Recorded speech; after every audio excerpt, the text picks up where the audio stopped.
Frank Lucas entered the world on September 9, 1930. His birthplace was LaGrange, North Carolina, a small, dusty town. Fred Lucas and Mahalie Jones Lucas, his parents, already knew the daily struggle for survival. Frank was another mouth to feed, another life to protect in a world that offered few protections to people of their color. His arrival marked the beginning of an extraordinary, notorious life.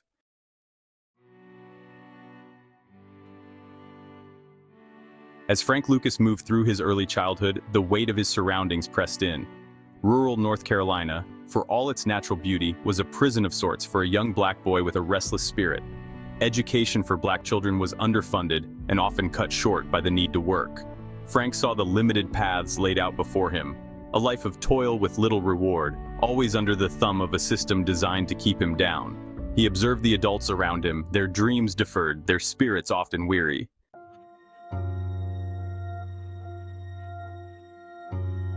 The limitations of life in LaGrange became increasingly clear to Frank as he grew. He saw the endless cycle of poverty, the back-breaking work for pitiful wages, and the ever-present threat of racial violence. The world outside North Carolina, the world he heard whispers of, seemed to offer something more, something different. He started to dream of a life where he wasn't defined by the color of his skin or the poverty of his birth. This desire for something more wasn't just a vague wish, it began to manifest as a keen observation of power.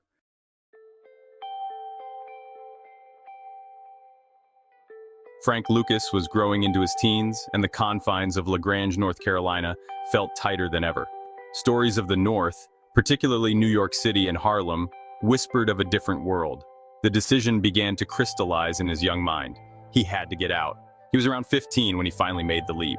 Traveling through segregated states, alone, with little money, he faced countless dangers.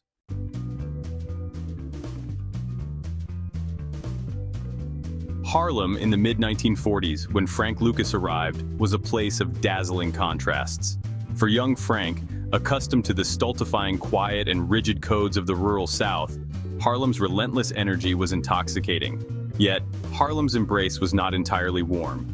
The economic realities were harsh, with job opportunities limited and discrimination still pervasive. Frank quickly understood that freedom from Southern oppression did not automatically mean prosperity or ease.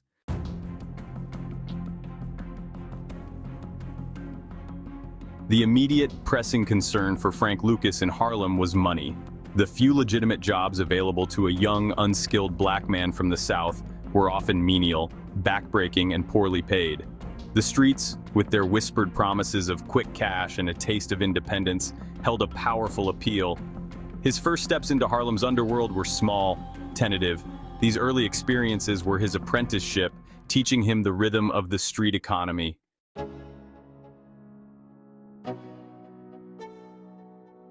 As Frank Lucas navigated his teenage years in Harlem, his observations became more focused. He started to look beyond the street-level hustlers and paid closer attention to the men who truly controlled things. He began to understand the intricate structure of the underworld, seeing that there were levels to this game. The petty crimes and small-time hustles that ensured his day-to-day survival now seemed insignificant. Frank Lucas was beginning to dream bigger, to envision a future where he was not just a survivor, but a king.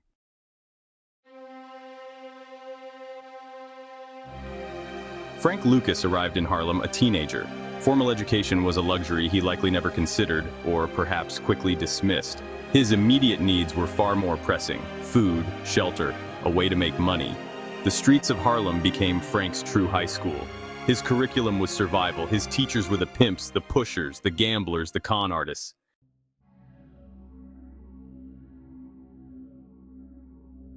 The small-time hustles that marked Frank's early days in Harlem soon felt insufficient. Running numbers or snatching purses paid the bills, barely. He began to look for bigger scores, ways to make more money, faster. He graduated from petty theft to more audacious crimes. He was moving beyond the fringes of the criminal world and into its deeper, more violent currents.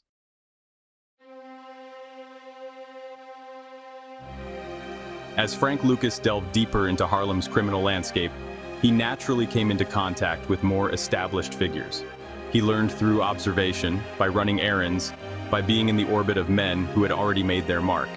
He paid attention to their style, their connections, their methods of control. One name that loomed large in Harlem during this period was Ellsworth "Bumpy" Johnson. Frank would have observed Bumpy's operations from afar, learning how a true boss carried himself.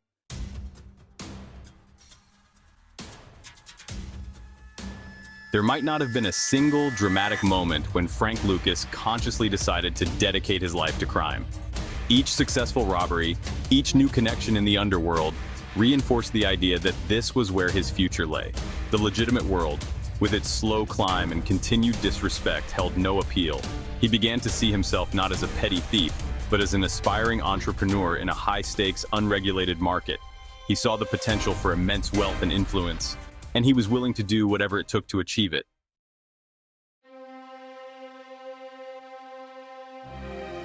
Frank Lucas was more than just a street hustler now.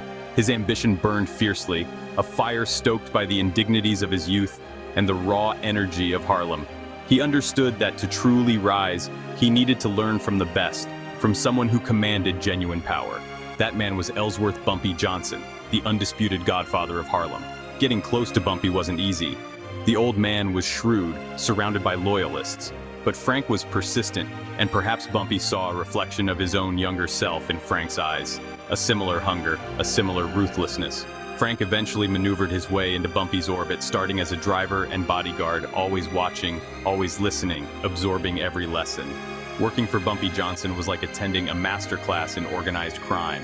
Bumpy wasn't just a thug, he was a brilliant strategist, a respected and feared leader. Frank learned how Bumpy managed his vast network, controlling everything from illegal gambling to shakedowns with a firm but often surprisingly fair hand, at least by underworld standards. He learned the art of negotiation, how Bumpy could quell disputes between volatile crews with a few carefully chosen words. He saw the importance of intelligence, of knowing what your rivals were planning before they did. Bumpy taught him discretion, the value of moving quietly while building strength, and the necessity of absolute loyalty within his organization.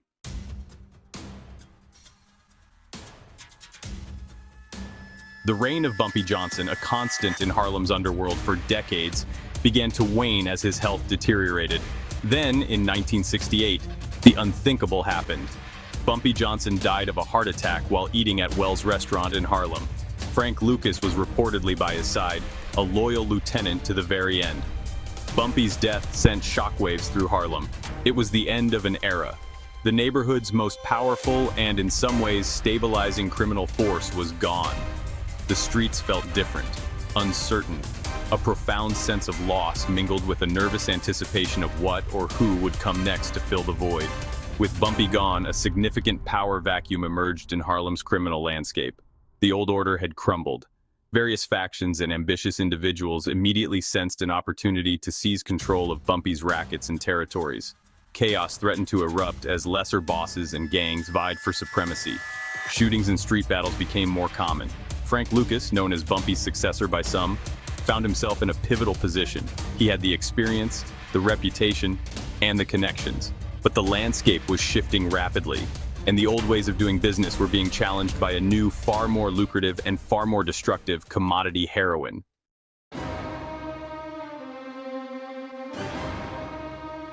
The heroin scene in Harlem during the late 1960s was a grim affair for users and a controlled market for dealers. The Italian mafia held a tight grip on the supply, importing heroin and then selling it to mid-level distributors, who in turn sold it to street-level pushers. Each step of the way, the product was cut, diluted with quinine, sugar, or other adulterants, driving down purity and driving up prices. Users were getting a poor-quality product at exorbitant costs. Frank Lucas saw this inefficiency and the exploitation inherent in it. He recognized a massive untapped market for high-purity heroin at a more competitive price. This was his opening. Frank's idea was revolutionary in its simplicity and breathtaking in its audacity. Why, he reasoned, should he buy diluted, overpriced heroin from the mafia when he could go directly to the source? He decided to bypass all the middlemen. He would travel to Southeast Asia, to the Golden Triangle, the region covering parts of Thailand, Laos, and Burma, where opium poppies were cultivated and processed into high-grade heroin. For a Black American gangster operating independently and venturing into international drug trafficking on this scale was unheard of. It was a direct challenge to the established criminal order, a move that required immense courage, cunning, and connections.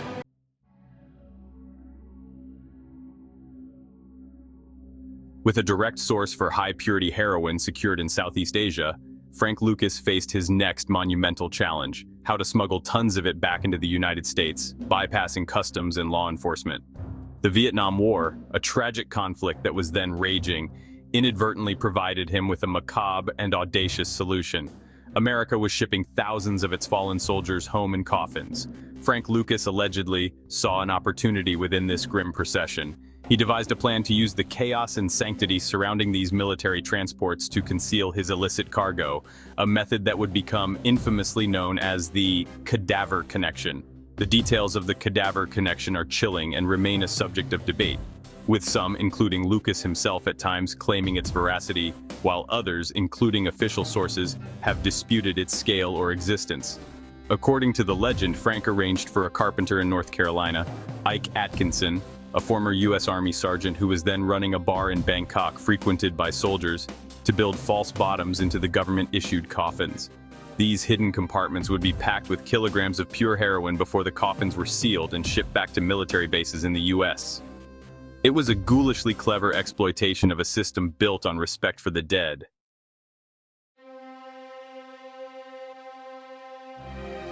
Frank Lucas's blue magic heroin transformed him from a Harlem gangster into an international drug lord, one of the wealthiest and most powerful black criminals in American history.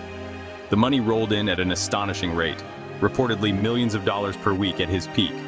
He indulged in the trappings of immense wealth, a sprawling estate in New Jersey, a fleet of luxury cars, custom-made suits, and lavish parties. He owned properties across the country and was said to have stashed millions in offshore bank accounts. He showered his family with gifts and brought many of them north to work in his organization, creating a tight-knit, loyal crew. His power in Harlem became immense. He controlled a significant portion of the heroin trade, and his organization, known as the Country Boys, was composed mainly of his brothers and cousins from rural North Carolina. They were fiercely loyal to Frank and known for their ruthlessness in protecting his empire.